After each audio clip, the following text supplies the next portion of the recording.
Greetings of the day. Myself, C.A. Hemant Karunia, Assistant Professor, Sri Samliaji Government College, Mandfia, District Chittorgarh. Dear students, आज हम लोग सारणियन पर बात करेंगे, टेबुलेशन पर बात करेंगे. सबसे पहले इसके फॉर्मेट की बात करते हैं कि एक टेबल के अंदर क्या क्या इंफॉर्मेशन होनी चाहिए. किसी भी टेबल पर आपको सबसे पहले टाइटल देना होता है, उसको बॉक्स हेड देना होता है, स्टब्स देने होते हैं, उसकी मेन बॉडी पर डेटा लिखना होता है और फिर अंत में उसका सोर्स नोट लिखना होता है. टेबल का कुछ उदाहरण इस तरीके से रहेगा. सबसे पहले टेबल टाइटल आपको देना होता है. टेबल टाइटल के बाद जो भी आप कॉलम्स बनाएंगे उन्हें हम लोग कैप्शन बोलते हैं.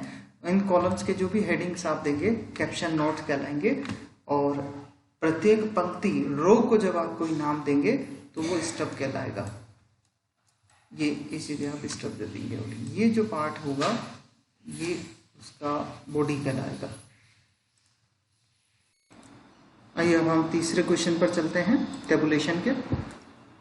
तीसरा प्रश्न कुछ इस प्रकार है कि किसी विश्वविद्यालय में अध्यापकों के एक वर्ग द्वारा घर से प्रस्थान करने का समय और संस्था में बिताए गए घंटों की संख्या निम्न सारांश रूप में उपलब्ध है. सारांश आपको दिया गया है. एक अध्यापक प्रातः 5:30 बजे से पहले घर छोड़ता है और विश्वविद्यालय में 4 घंटे रहता है. ऐसे 23 अध्यापकों में से जो अपने घर से प्रातः 6 और 7 बजे के बीच चलते हैं, 7 अध्यापक संस्था में 3 घंटे, 11 अध्यापक 4 घंटे, 2 अध्यापक 5 घंटे एवं 3 अध्यापक 6 घंटे रहते हैं.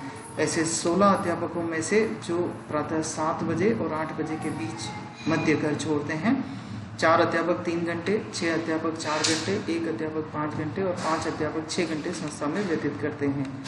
उन 82 अध्यापकों में से जो प्रातः 8 और 10 के बीच घर से निकलते हैं, 6 अध्यापक 3 घंटे, 9 अध्यापक 4 घंटे, 21 अध्यापक 46 घंटे और 5 अध्यापक 6 घंटे संस्था में व्यतीत करते हैं.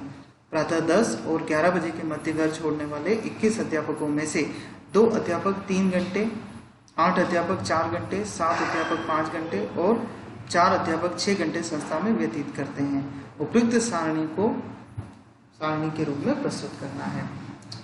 इसका अगर हम इंग्लिश वर्जन देखते हैं, the following is the summary of the time living home and the number of hours spent in the institution of a group of teachers in a university.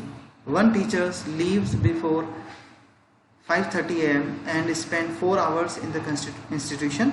Of the 23 teachers who leaves their home between 6 and 7 a.m., 7 teachers spend 3 hours, 11 teachers spend 4 hours, 2 teachers spend 5 hours, 3 teachers spend 6 hours. Of the 16 teachers who leave their homes between 7 a.m. and 8 a.m., 4 teachers spend 3 hours, 6 teachers spend 4 hours, 1 teacher spend 5 hours and 5 teachers spend 6 hours. Of the 82 teachers who leave their home between 8 and 10 a.m., 6 teachers spend 3 hours, 9 teachers spend 4 hours, 21 teachers spend 5 hours and 46 teachers spend 6 hours. Of the 21 teachers who leave their home between 10 a.m. and 11 a.m., 2 teachers spend 3 hours, 8 teachers spend 4 hours, 7 teachers spend 5 hours, 4 teachers spend 6 hours. Present the summary in suitable tabular form. अब इस प्रश्न में जो सूचनाएं दी गई हैं कि अध्यापकों के घर छोड़ने का समय और संस्था में बिताए गए समय को आपको टेबुलर फॉर्म में कुछ इस तरीके से अरेंज करना होगा. घर छोड़ने का समय प्रातः 5:30 बजे, 6 से 7 बजे जो प्रश्न में दिया गया है, 7 से 8, 8 से 10 और 10 से 11 के बीच. और कैप्शन कॉलम में आप डाल देंगे संस्था में बिताए गए समय 3 घंटे, 4 घंटे, 5 घंटे और 6 घंटे. अब आपको फ्रीक्वेंसी टेबल जैसे इसमें संख्याएं लिख रही हैं.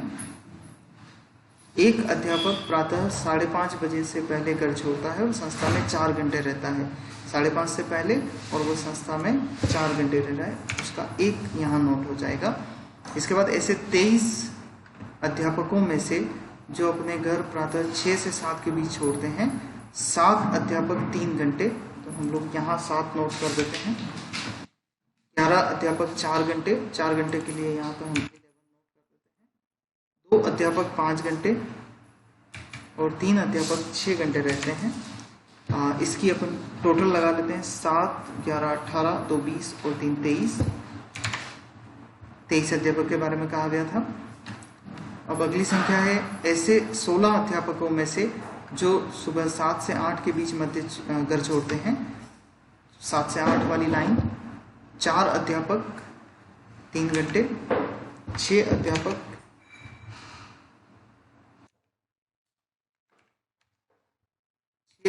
4 घंटे, 1 अध्यापक 5 घंटे और 5 अध्यापक 6 घंटे संस्था में व्यतीत करते हैं। एक बार इसकी टोटल कर लेते हैं। 4, 5, 4 और 6 10, 11 और 5 15।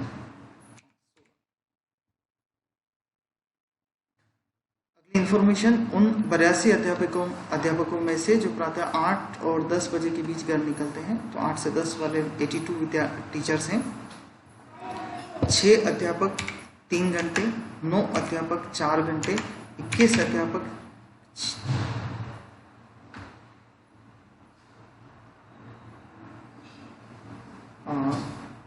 माफ कीजिएगा, प्रश्न में हमें इंग्लिश वर्जन में इसमें जाना होगा। 82 अध्यापक 6 अध्यापक 3 घंटे, 9 अध्यापक 4 घंटे, 21 अध्यापक 5 घंटे और 46 अध्यापक 6 घंटे। इसके आप टोटल लगा लें। 46 और 21 67, 9 76 और 6 82 टीचर्स के बारे में इंफॉर्मेशन दी गई है।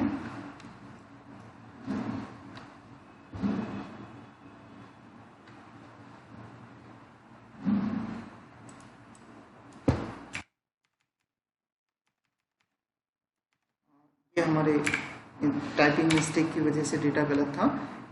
अब अगली इंफॉर्मेशन हमारे पास है प्रातः 10 और 11 के मध्य घर छोड़ने वाले 21 अध्यापकों में से 2 अध्यापक 3 घंटे, 8 अध्यापक 4 घंटे, 7 अध्यापक 5 घंटे और 4 अध्यापक 6 घंटे संस्था में व्यतीत करते हैं। एक बार हम इसकी टोटल करके देख लेते हैं। 2, 8, 7 और 4 21।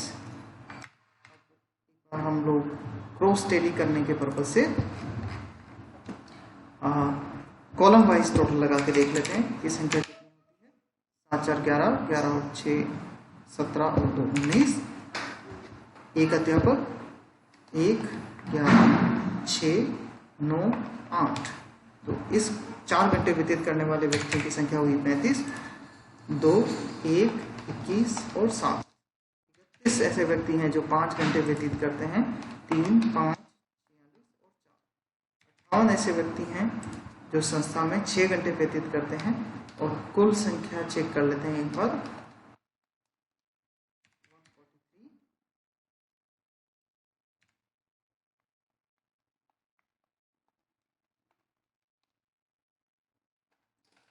143। और हॉरिजॉन्टली भी करें और वर्टिकली भी करें। इस तरह से ये भी देखें और इस तरफ से टोटल करके भी देखें। दोनों संख्याएं एक जैसी होने पर संख्यात्मक दृष्टि से ये हमारा उत्तर करेक्ट हुआ।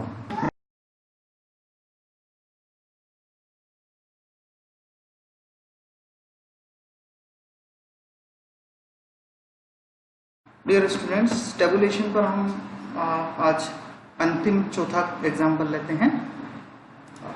ये MLSU में पिछले 15-20 सालों में 2-3 बार प्रश्न ऐसा कैसा देखने को मिला है और एक इम्पोर्टेंट क्वेश्चन भी है।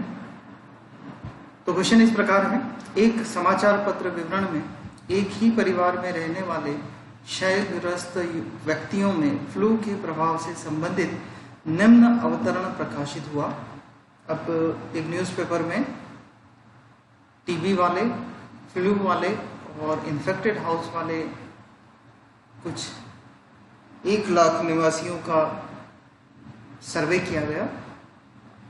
उस सर्वे का डिटेल इस तरीके से था कि 1 लाख निवासियों में से ठीक 5वें भाग के बराबर व्यक्तियों में क्षय रोग के लक्षण प्रकट हुए और उनमें से 5000 व्यक्ति फ्लू से पीड़ित हुए, परंतु उनमें से 1000 व्यक्ति ही अदूषित घरों में रहते थे। इसके विपरीत जिन्हें फ्लू नहीं हुआ, ऐसे क्षयग्रस्त व्यक्तियों के 15वें भाग पर अभी भी संक्रमण का प्रभाव था।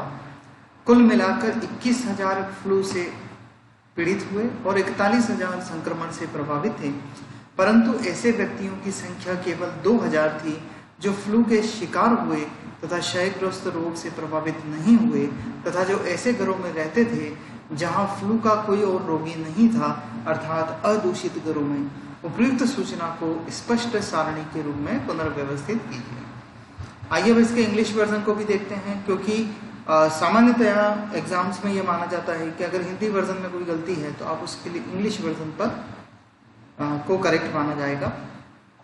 तो इंग्लिश वर्जन है, in a newspaper account describing the incidence of influenza among tuberculosis person living in the same family, the following paragraph appeared.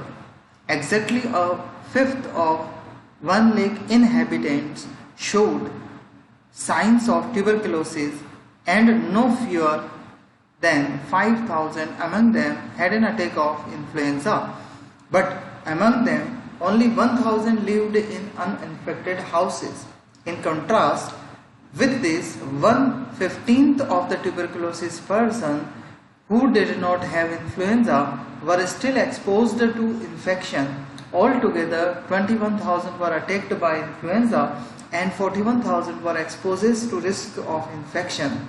But the number who having influenza but not tuberculosis lived in houses where no other cases of influenza occurred was only 2,000. Redraft the information in concise tabular form. अगर इस प्रश्न में हम लोग ध्यान दें तो हमें प्रश्न में 3 इंफॉर्मेशन दी गई है। क्षय रोग वाले व्यक्ति, ऐसे व्यक्ति जिन्हें क्षय रोग हुआ, ऐसे व्यक्ति जिन्हें क्षय रोग नहीं हुआ, पहली कैटेगरी। दूसरी कैटेगरी है फ्लू वाले व्यक्ति, ऐसे व्यक्ति जिन्हें फ्लू हुआ और ऐसे व्यक्ति जिन्हें फ्लू नहीं हुआ। अब तीसरी कैटेगरी हमारे पास है अदूषित घरों की, दूषित घर और अदूषित घर, इन्फेक्टेड हाउस और अनइन्फेक्टेड हाउस। तो अब हम इन्हें आंसर में चेंज करने की कोशिश करते हैं। एक एक वाक्य को लेते जाएंगे। हमारी टेबल कुछ इस तरीके से आपको बनानी होगी।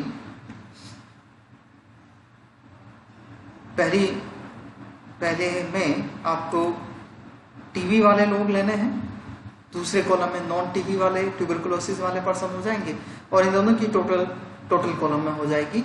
टीबी के अंदर हमने फिर से एक कैटेगरी को लिया, फ्लू नॉन फ्लू, और उसी के अंदर फिर flu and non flu. Non TB में भी इसी तरह से टोटल वाले कॉलम में भी फ्लू की टोटल हो जाएगी और नॉन फ्लू की टोटल हो जाएगी। लेफ्ट हैंड साइड हमने स्टब्स में लिया है infected houses and non infected houses. आप इनमें किसी भी प्रकार का परिवर्तन कर सकते हैं। आप चाहे तो इन्फेक्टेड हाउस को ऊपर की तरफ ले सकते हैं, कैप्शन में ले सकते हैं, और स्टब में आप टीबी या फ्लू दोनों में से किसी को भी ले सकते हैं। तो आइए अब इसके डेटा को हम फिलअप करते हैं। इन्होंने कहा 1 लाख निवासी, तो हम लोग इस जगह 1 लाख निवासी लिख देते हैं। में से ठीक 5वें भाग के बराबर व्यक्तियों के लक्षण प्रकट हुए। 1 लाख का 5वां भाग होगा 20,000, इन्हें टीबी हुई। टीबी वाले में मैंने टोटल कॉलम में लिखा। फिर इन्होंने कहा और उनमें से 5,000 व्यक्ति फ्लू से पीड़ित हुए। देखिए फ्लू का कॉलम ये रहा, और 20,000 में से 5,000 व्यक्ति ऐसे हैं जिन्हें फ्लू हुआ है, परंतु उनमें से किसमें से 5,000 में से केवल 1,000 व्यक्ति ही अदूषित घरों में रहते थे। अदूषित का मतलब नॉन इन्फेक्टेड हाउस में रहते थे। 1,000 यहाँ फिलअप हो जाएगा। तो आप चाहे तो यहाँ 4,000 लिख सकते हैं। और आप ये भी ध्यान दे सकते हैं कि 1 लाख में से 20,000 व्यक्तियों को टीबी हुआ, तो 80,000 व्यक्ति ऐसे होंगे जिन्हें टीबी नहीं हुआ। और अब हम आगे की लाइन लेते हैं। इसके विपरीत जिन्हें फ्लू नहीं हुआ, ऐसे क्षयग्रस्त व्यक्तियों के जिन्हें फ्लू नहीं हुआ, देखिए नॉन फ्लू वाले हमारे पास 3 कॉलम है। ऐसे क्षयग्रस्त व्यक्ति, नॉन फ्लू क्षयग्रस्त इस जगह आएगा। व्यक्तियों के 15वें भाग पर अभी भी संक्रमण का प्रभाव था। इसके अब यहां हम फिलअप कर सकते हैं। देखिए 20,000 में से 5,000 लेस करते हैं, 15,000 बच जाएगा। इसके 15वें भाग पर अभी भी संक्रमण का प्रभाव था। इन्फेक्टेड हाउस 1000 से आप समझ रहे होंगे। 20,000 में से 5,000 हमने पहले ही लिख दिए थे, 15,000 बैलेंसी फिगर निकल गया। और इन्होंने लिखा है कि जिन्हें फ्लू नहीं हुआ, नॉन फ्लू क्षयग्रस्त व्यक्तियों के 15वें भाग पर अभी भी संक्रमण का प्रभाव था, इन्फेक्टेड हाउस में रह रहे थे। थोड़ा सा हम यहाँ बैलेंसी फिगर निकाल लेते हैं। ये हो गया 15 में से 1,000 चला गया तो यहाँ 14,000 हो जाएगा। 4 और 1 5,000 यहाँ आ गया, और 14 और 1 15,000 ये हो गया। अब तो ऐसे टैली भी कर सकते हैं, 5,000 और 15,000 20,000 हो गया। कुल मिलाकर 21,000 व्यक्तियों को फ्लू से पीड़ित हुए। फ्लू से पीड़ित होने वाले कुल व्यक्ति यहाँ आ जाएगा 21,000। 21,000 1 लाख में से 21,000 निकल गए, तो जो बैलेंस हमारे पास बचा उन्हें फ्लू नहीं हुआ, यानी कि 79,000 व्यक्तियों को फ्लू नहीं हुआ।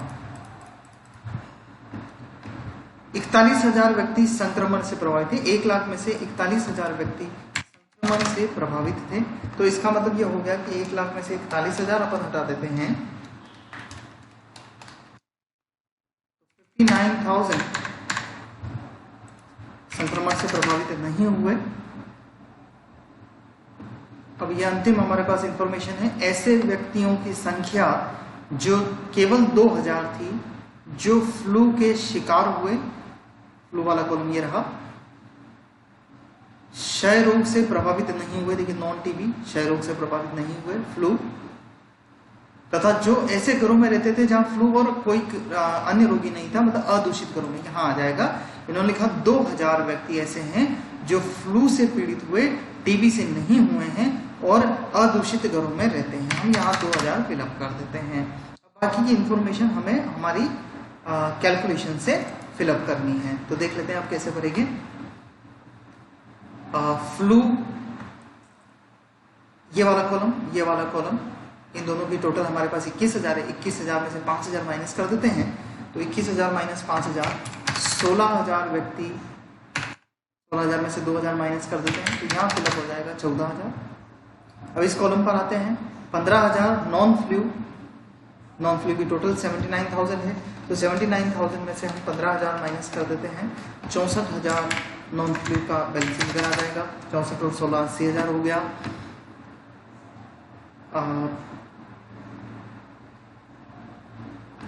यहाँ हम इसका टोटल लगाते हैं, 4,000 और 14,000, इस जगह टोटल लग जाएगा 18,000।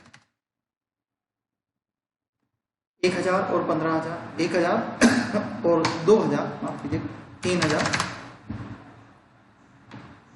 अब इधर बैलेंस फिगर निकालते हैं। 41,000 माइनस 18,000, 23,000 नॉन फ्लू व्यक्ति बच जाएंगे। 59,000 में से 3,000 माइनस कर लेते हैं, बैलेंस फिगर 56,000 हमारे पास बच जाएगा। अब इसे बैलेंस फिगर निकाल लेते हैं। देखिए नॉन फ्लू यहाँ पे 1,000 है और नॉन फ्लू की टोटल हम देखें तो 23,000 है, तो 23,000 में से 1,000 माइनस कर देते हैं, यहाँ पे हमारे पास 22,000 बच जाएगा। और हम यहाँ पे अब इस टेबल को पूरी कर सकते हैं। 22,000 प्लस 14,000, 36,000 इसकी टोटल हो जाएगी। 64,000 में से 22,000 माइनस कर लेते हैं, 42,000 यहाँ बच जाएगा।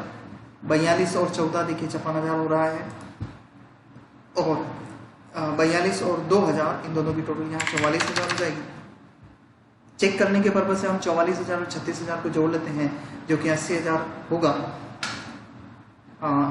ये हमारी टेबल हो जाएगी। आपको यहाँ टेबल का ऊपर की तरफ नाम देना है। इस प्रकार हमारी ये टेबल कंप्लीट हो गई है। हमारा प्रश्न भी कंप्लीट हो गया। थैंक यू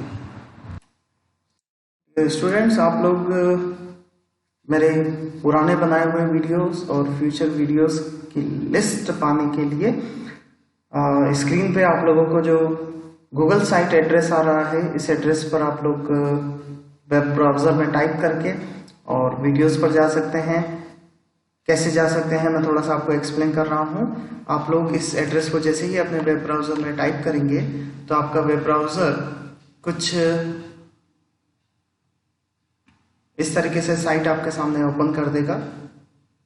इसके अंदर आप लोग मेरे YouTube चैनल को पहले जो नए स्टूडेंट्स हों उनको वो सब्सक्राइब करें, ताकि आप लोगों को सारे वीडियोस रिसीव करने में आसानी रहे।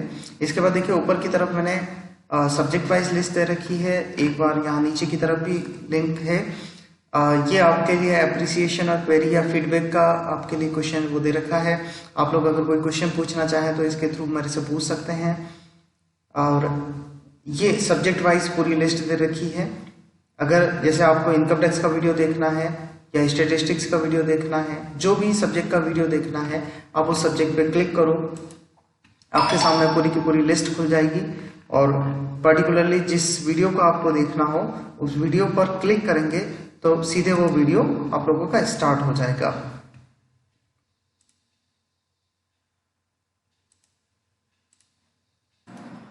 डियर स्टूडेंट्स, इन केस आज के वीडियो में आपको कोई भी प्रैक्टिकल प्रॉब्लम आती है या कुछ भी आपको समझ में नहीं आया हो तो आप मुझे ऑफिस टाइमिंग में ये जो स्क्रीन पे आपको नंबर दिखाई दे रहे हैं इस पे व्हाट्सएप मुझे कर सकते हैं, और ईमेल से भी आप मेरे से क्वेरीज पूछ सकते हैं। ईमेल आईडी है मेरा hemankarunya@gmail.com। ठीक है, थैंक यू।